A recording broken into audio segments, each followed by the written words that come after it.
njya kuri televiziyo Rwanda nyine narabyifuzaga mpora nandikira Lucky ngo ati ndashaka kuzanumira nkora iriya ndirimbo byombi arayireba arambwira ati indirimbo ni nziza pe ndashaka kuzaza mu kiganiro muri Versace ndambwira kwa kangahe arambwira ati kuwa mbere ibyo byaba ari sawa naragiye nditegura kumva ndavuga ati umuntu wa makeup uri hafi ikanzu zambara inkweto inzara ibintu byo sinzongera gutuma ikikunyibutsa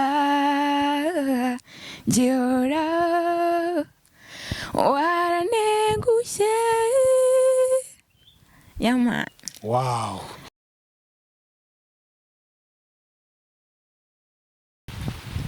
Yes, reka nongere nguha ikaze ukurikiye kano gacano. Imana iguha umugisha, Imana ikongera amafaranga, ikurinde umwako n'amadende. Bwento tereka ati washuma hanuya inayenda cyo kita kuri cyo kiribwa.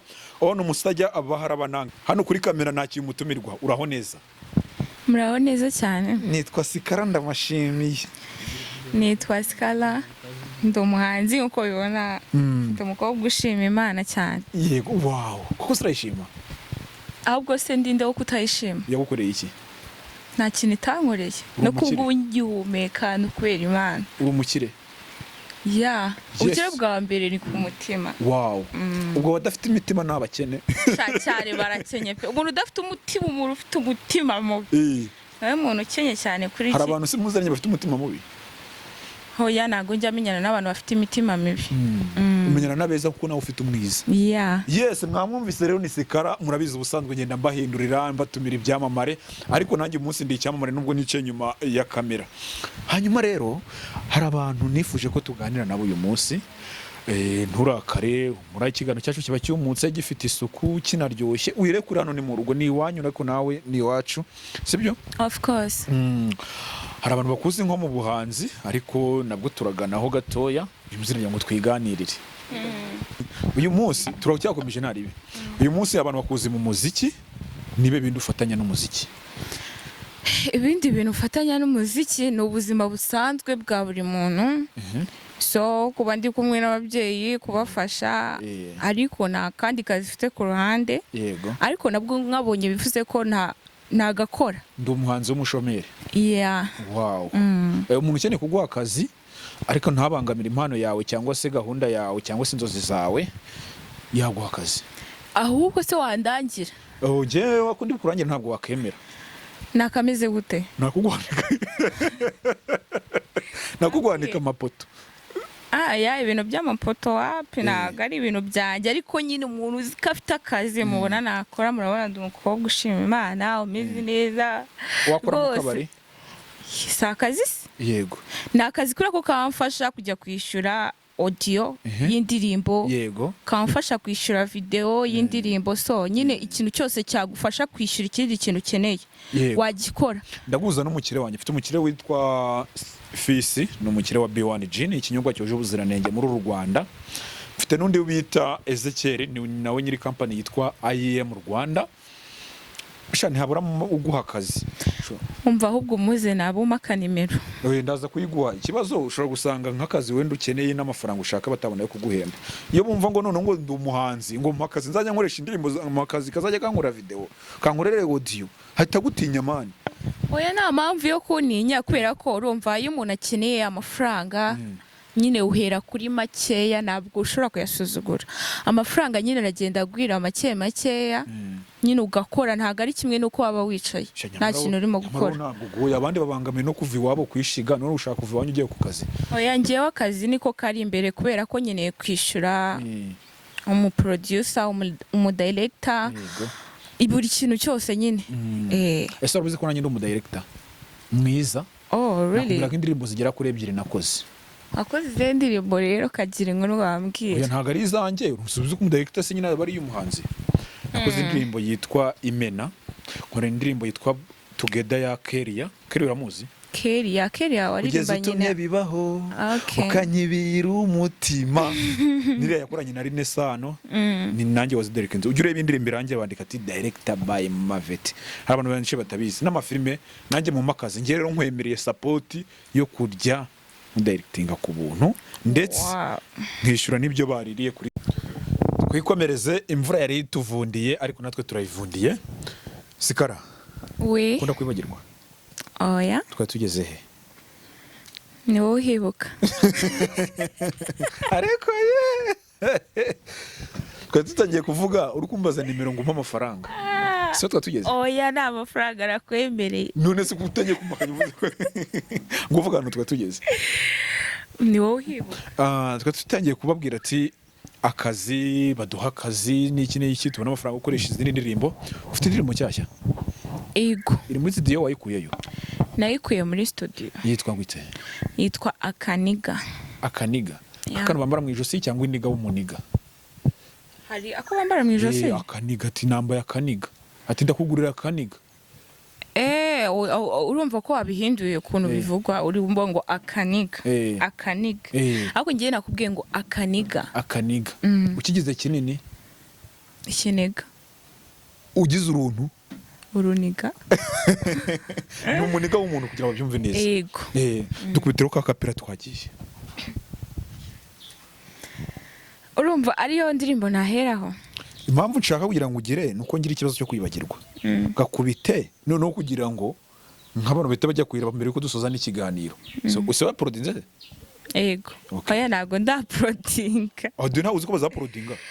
Ya nyine uzishira kuri ndabizi DistroKid ariko ntago irageraho neza. Suziko oya hari imbuga nyinshi cyane DistroKid, iyo uyishizeho ihita ijya kuri Audiomack. Yego. Ushobora no gushyira wenda kuri Paradise Direct, biterwa nyine n'urubuga wahisemo. Wahisemo iki wowe? Distro. Kubera ko ukoresha urwo rubuga, rubuga abantu benshi ntago baruzi. Abantu benshi usanga bashyira kuri YouTube gusa. Nakubwira abantu benshi ni kuri YouTube. Hari urundi rwaje rwitwa Rispa Audio. Kuyishyiraho bakahita bakwishyira ku kanya, urayizi se? Oya yo ntago nyizi. Bahita bagwa amadolari 9 ukishyiraho. Noneho bakagenda bayicuruza, ubashaka kuzayikora video ugashyira kuri YouTube. Ndaza kurufungura nakabuga keza cyane. Ishaka kushyiraho ni yabandi ariko utazabe. Nafungura yanjye. Se byemeye ku wese gufungura account yo. Kugeza umunsi ufite indirimbo zingahe? Mfite ndavuga ziri kuri YouTube cyangwa nizo ngifite muri izawo ziri codinze ni waba uzibitse. Mfite indirimbo kugeza ubu ufite indirimbo enye. Enye? Wow. Ni nyinshi cyane. Je nari nzi ebyiri. Yego. Oya mfite enye. Ntabwo ariko nagari nyinshi cyane. Iriya ndirimbo wakoreye video niyo wahereyeho? Oya nahereye ku ndirimbo yitwa Warantengushye. Warantengushye? Twagiye. Warantengushye ntukazabikorera undi, sinzongera gutuma ikikunyibutsa gihora warantengushye. Yama. Wow. Nari nsanzwe nyizi. Hanyuma se kumbona ukiri umwana ukaba nta nakazi ugira, amafaranga uri muri studio yakura he? Hoya buriya ikintu cya mbere muri rusange ni ubushake. Ubushake? Ubushake ukabujyana na producer? Cyo nakubwira, urumva iyo ushaka ikintu ugishiramo imbaraga cyane. Niba uvuga ngo ugiye ngomba gukora umuziki, nyine uvuze ngo nta mafaranga mfite ngo reka mbireke, ngo n'ubundi nta mafaranga mfite ngo reka mbyihorere. Aba producer buriya n'abana beza. Iyo ugiye muri studio, muri section, umuproducer mushobora kurikodinga, mwarekodinga akavuga ko numva ufite ijwi ryiza. Kabata ariko nta n'amafaranga nari mfite yo kwishyura iyi audio. Ati nari biturikodinga azaba yabonetse. Yego. Mwamara kuri kodinga akazagwamara akakubwira ngo hello Scala, ati kakarimba ko numva ari fresh uzaza ugafate nta kibazo. Cyo nicyo nakubwiraga cya mbere cy'ubushake. Yego. Kuko iyo utagira ubwo bushake bwo kujya muri studio, hari igihe ujya no gushyiramo umuntu verse cyangwa ugiye kumushyiramo akantu ugasanga nyine wagiriye andi mahirwe. Yego. Ubushake nibwo kintu nyine cya mbere mu buzima buri wese aba agomba kugira. Aya ni amahirwe ariko wagizeyo kugira ubwo bushake, nose nta bantu bagiye bikanga? Ntabwo nyine ari kenshi cyane, ariko buri muntu wese yagerageje. Erega iyo byanze rimwe ntabwo iturekera aho ngaho. Twese tuba tugomba kwizirika. Yego. Ko umuntu utazi kwizirika ngo uhangane n'ikintu, umugani wa Bruce ngo ugire umutima umeze nk'ikinyogote, ntago byazavamo. Hanyuma se iyo ndirimbo ya mbere ukigiye kuyikora hari ryari? Indirimbo ya mbere njya kuyikora nayikoze 2019. 2019. Bivuze ngo umaze imyaka 6 mu muziki. Ya nagiye kuri codinga nyine ndandika, urabizi rero kijya muri studio bwa mbere ukiri n'umupeti babigucanga uvuga ndajya studio ndabikora gute na gute. None no kwiyadikira utazi ngo bandika gute nyine birakuvanga. Yego. Nangira gutyo gake gakeya.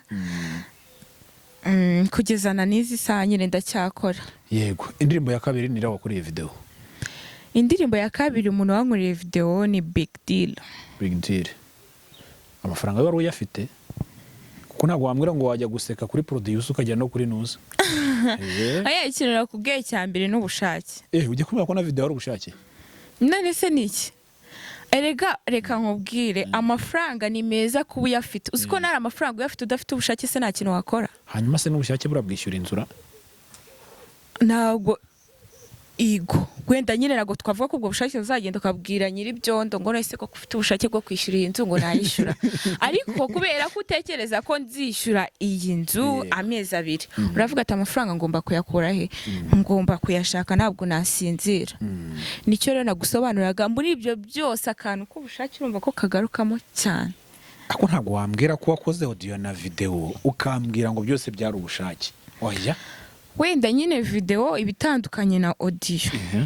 Video naragerageje, famille yaje barafasha barashyigikira cyane.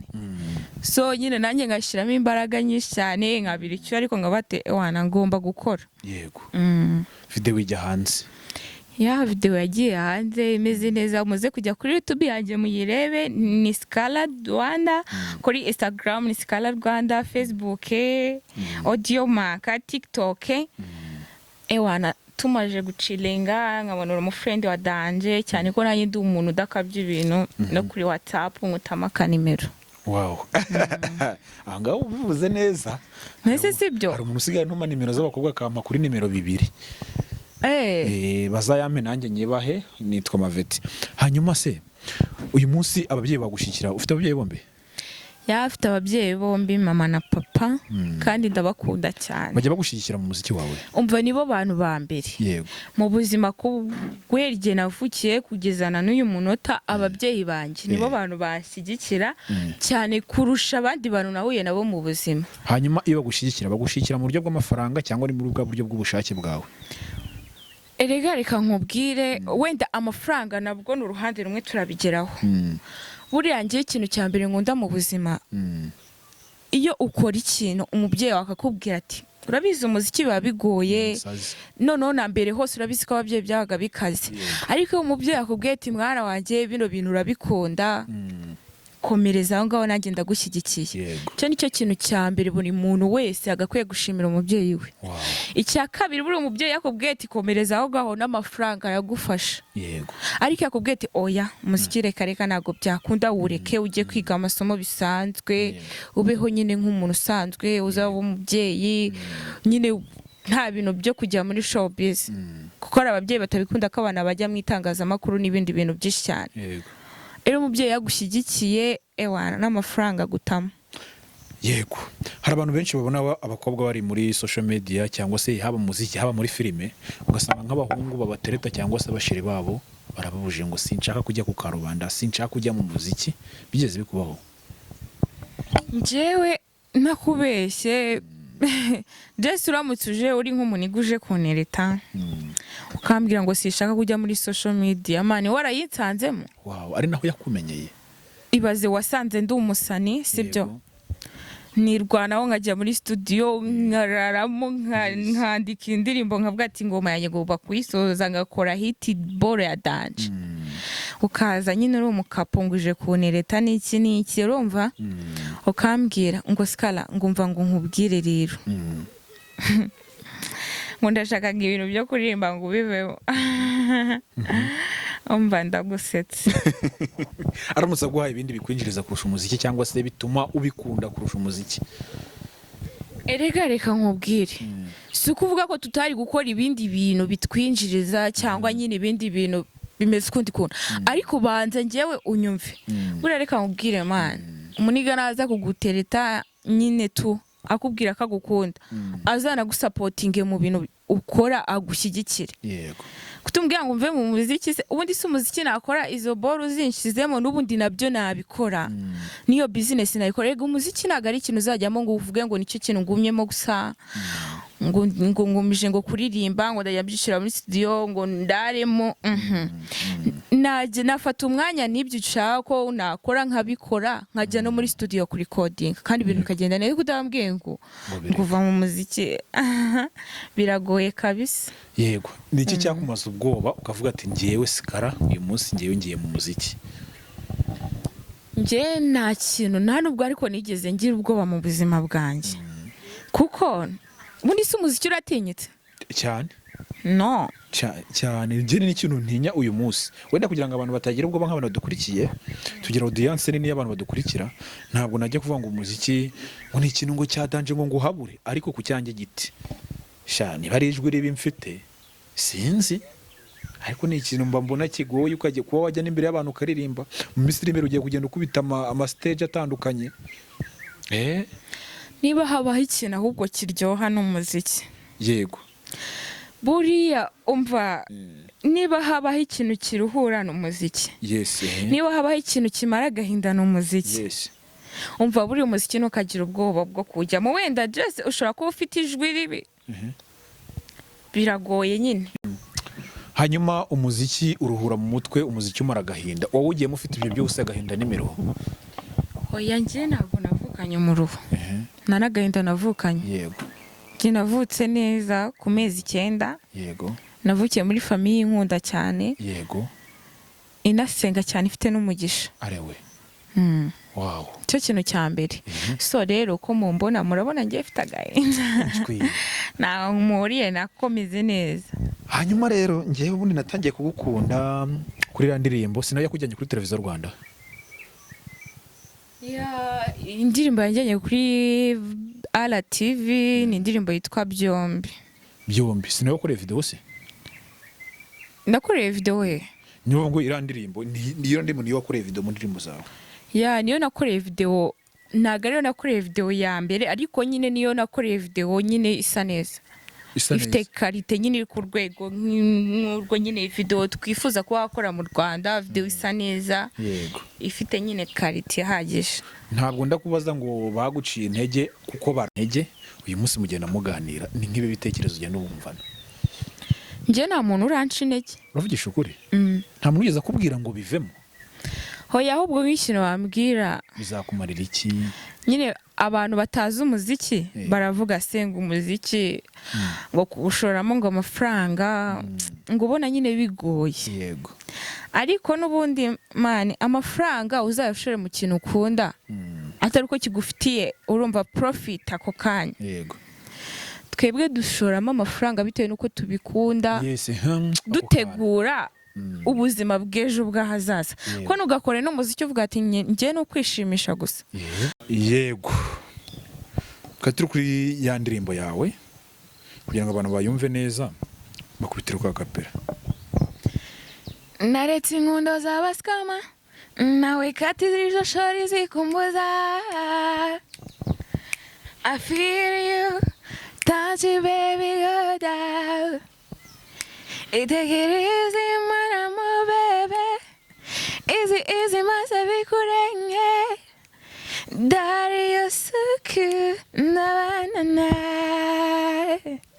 Yeah. Cyaze kabisa. Ariko hari umuntu wambwiye ngo kuririmba ni munda ni mu muhogo. Oya, hose arakora. No munda. Ubwo wahaze nabwo waririmba. Nyine oya waririmba. Abo rukeye no kuririmba ushonje. Yego. Nyine uraririmba ukazamura munda, nyine mva nyine no mu muhogo wose bikazamukira kimwe. Yego. Nyine ukazamurira rimwe, akajwi kagasohoka neza, nawe ukaririmba nyine ari kuri kugerageza iki kwiyumva kugira wumva ijwi urimo gusohora ukuntu rimeze.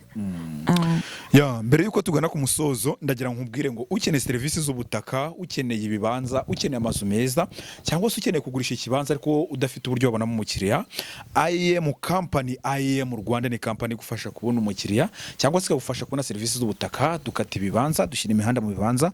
Waduhamagara kuri 0798881666. Twitwa IEM Rwanda, dufite icyicaro hano mu mujyi wa Nyamata ndetse no mu mujyi wa Kigali. Imana ibahe umugisha. Hanyuma twadutumiye abadutumye iriya ndirimbo, sibyo? Iriya ndirimbo nagira ngo ni nkayo mahisi y'amahirwe abonye kugira ngo abantu bakumenye. Oya, na mbere nyine bari banzi ariko nyine bitari cyane, ariko buri muntu wese aba yifuza kugera kuri televiziyo Rwanda. Yego. Kuko ari ahantu hakurikirwa n'abantu benshi cyane, namwe nyine murabizi. Yego. Yakubwiye kijya wumvisha mesotera. Ngenda byibuka usibye kwa ngo nawe wagiye kuri televiziyo, ngiye bwa mbere nagiye kuri radio y'akarere, nani radio ya gare.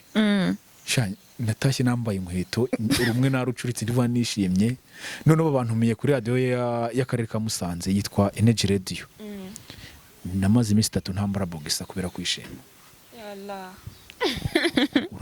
Okay, njyewe njya kuri televiziyo Rwanda. Nyine narabyifuzaga, muranandikira Lucky ngo ati ndashaka kuzanumira. Yego. Nkorira ndirimbo byombi, arayireba arambwira ati indirimbo ni nziza pe. Ndashaka kuzaza mu kiganiro muri Versus. Ndambwira kwa kangahe? Arambwira ati kwa mbere. Ibyo byaba ari sawa, naragiye nditegura. Kumva ndavuga ati umuntu wa makeup uri hafi. Ikanzu zambara, inkweto, inzara, ibintu byose. Ngenda nyine ehwana mu kiganiro ndi seriye, urumva hari aba muri Versus bakubaza ibibazo nyine bya bindi bigusaba gutekereza cyane kuri. Umva nagiye mu kiganiro mizi neza, mbwira mama ati mama fungura televiziyo ndebe. Nyirumva nandi ma televiziyo najyaga nko kuri BTN, kuri Flash, kwizuba n'ahandi, ariko televiziyo Rwanda nabwiye ati mama mbabarira. Mama nyine yahoraga n'ubundi areba televiziyo hano nagiye gukora ibiganiro, akambwira ati kuntu bawigize seri uri kuvuga. Ni byiza ni byo. Noneho ajya kuri muri Versus nyine ajya kundeba. Arambwira ngo mwana wa n'ukuri kose wahatwitse. Ndabwira noneho mamara umbarambwira ati ubundi kukureba, akanyereza ka message ngo ubundi kukureba. Nanjye nkabona gutya nkahita ndeba. Umva njya mu kiganiro ndavuga nyine tu nta kibazo na kimwe mfite, ko nyine byaranshimishije. Kuko niho hantu nifuzaga kuba nagera. Yego. Nkakora ikiganiro n'indirimbo ufite shyashya yitwa Kaniga kuri TikTok iriho, wajya Akaniga by Scala ukayisangaho. Nayo ni indirimbo nziza cyane. Yego. Versus. Yego. N'ahandi harenze muri Versus, ko ntabwo tuzakora umuziki ngo ugume mu Rwanda urenga imbibi. Yego. Nicyo kintu twese abanyarwanda twifuza. Kandi nanjye ndakubakuraje pe. Thank you. Turugana ku musozo, gira ikintu wisabira abafana bawe cyangwa se abantu badukurikiye haba hano. Ikintu nasaba abantu badukurikiye hano, ikintu cya mbere cyo mujye kuri platform zanjye, uko nabibabwiye, kuri Instagram, Facebook, Audiomack, ngenda subiza ahantu hose. So mumfashe nyine tuganire. Iyo ufite abantu muri kumwe kukubwira ati indirimbo ni nziza, mukagenda buriya ari gikora n'indirimbo ukabanza kuyumvisha abantu bakubwira ati indirimbo ni nziza, ukabona kwishyira hanze. Hari igihe nakubwira ati indirimbo araburamo utuntu, ukavuga ati reka mbe nyeretse cyangwa nongera nandike iyindi nyisubiremo. So nyine motivation zanyu n'ibitekerezo byanyu byiza biradufasha cyane pe. So nyine ngiye gukora indirimbo, ngiye kudropinga vuba. Nyaboneka sinzababure, mumbwire ngo indirimbo imeze neza, akavidewo kameze neza, nanjye rwose mbafite surprise really big thing arakora. Nini cyane, mubyitege, umva nzahatwika pe. Cyazi. Hanyuma turi kugana ku musozo rero, nanjye mbanze nshimira abantu badukurikiye guhera ku munota wa mbere kugeza kuri uyu munota, waba uri mu Rwanda, waba muri Amerika, Canada cyangwa se Burundi, Congo, Tanzania. Imana iguhe umugisha. Kandi ukeneye serivisi zijyanye n'uducano, ukeneye kugurisha cano cyangwa se kuyigura, wangana njyewe Mavete ndayiguhereza. Imana ibahe umugisha, ibongere mu nda zero, ibongere amafaranga, ibarinde umwaka n'amadeni. Sikara. Reka tugushimire ko witabiye ubutumire bwacu. Umva namwe mwakoze kuntumira. Bye. Bye.